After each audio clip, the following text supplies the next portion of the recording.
ሰላም ጤና ይስጥልን ክቡራን አድማጭ ተመልካቾቻችን እንደምን አደራችሁ። በዛሬው መረጃ ሰዓታችን ሁለት አጫጭር መረጃዎች ይዘው ወደ እናንተ ቀርበናል። እነሱም መረጃዎችን በቅደም ተከተል እንደሚከተለው እናቀርባለን።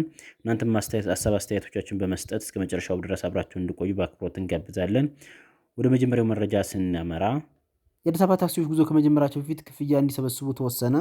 የአዲስ አበባ ትራንስፖርት ቢሮ የታክሲ አሽከርካሪዎች ከተወሰነው ታሪፍ በላይ እንደሚያስከፍሉ ከማህበረሰቡ የሚነሱ ቅሬታዎችን ለመፍታት ክፍያ ከመነሻቸው እንዲሰበስቡ የሚያስገድድ አሰራር ስርዓት መዘርጋቱን አስታውቋል። አሽከርካሪዎች በታሪፍ መመሪያ መሰረት ብቻ ከመነሻቸው ትራንስፖርት ክፍያ እንዲሰበስቡ ለማስቻል ተቆጣጣሪዎች በመነሻ ቦታዎች ላይ ተመድበው ስራ መጀመራቸውን የቢሮው ምክትል ኃላፊ አቶ ዳኛቸው ሽፈራው ተናግረዋል። ይህ አሰራር በጉዞ ወቅት ሂሳብ ጨምሮ በሚሉ አሽከርካሪዎች ላይ የሚነሱ አግባብነት የሌላቸው ጥያቄዎችን ለመግታት የጎላ ፋይዳ እንደሚኖረው ታምኖበታል። ይሁን እንጂ አዲሱ አሰራር ተግባራዊ መደረጉን ተከትሎ አንዳንድ ተግዳሮቶች መፈጠራቸውን የቢሮው ኃላፊም ጠቁመዋል። በከተማው የሚገኙ መነሻዎች ላይ ክፍያውን አስቀድሞ መሰብሰብ ሂደት የተወሰነ ጊዜ እየወሰደ መሆኑን በማህበረሰቡ በኩል ቅሬታ መፈጠሩ ተገልጿል።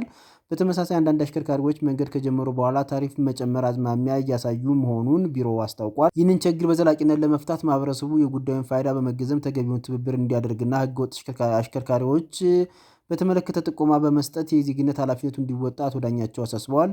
በሌላ በኩል ከዚህ ቀደም ያለ ረዳት የሚጭኑ አሽከርካሪዎች ላይ እርምጃ እንደሚወስድ ሲገልጽ መቆየቱ የሚታወስ ቢሆንም ቢሮው በአሁኑ ወቅት ትኩረቱ አዲሱ አሰራር ስርዓት ላይ ማድረጉን አመልክቷል። ይሁን እንጂ ረዳት አጠቃቀም በተመለከተ ግልጽና ወጥ አሰራር ስርዓት እንደሚያስፈልግ አሽከርካሪዎች ገልጸዋል።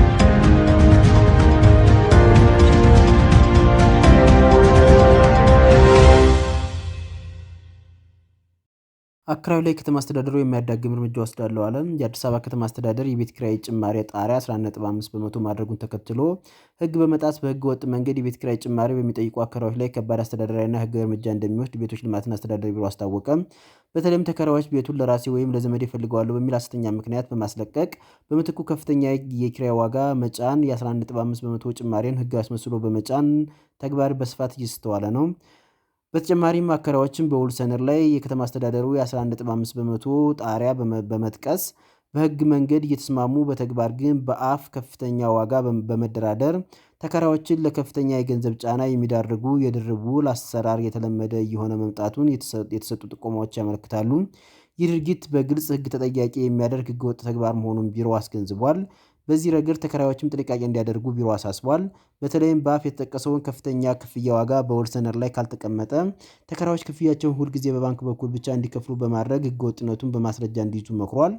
ቢሮ አክሎም አከራዮችን መተሳሰብና ሰብአዊነት እንዲያስቀድሙ ጥሪ በማቅረብ ህግ ተላልፈው በሚገኙ ላይ ከባድ አስተዳደራዊና ህጋዊ እርምጃ እንደሚወስድ በጥብቅ አስጠንቅቋል። ማህበረሰቡም ይህንን ህገወጥ ተግባር በጋራ ለመከላከል ጥቆማ በመስጠት የበኩሉን ኃላፊነት እንዲወጣ ጥሪ ቀርቧል።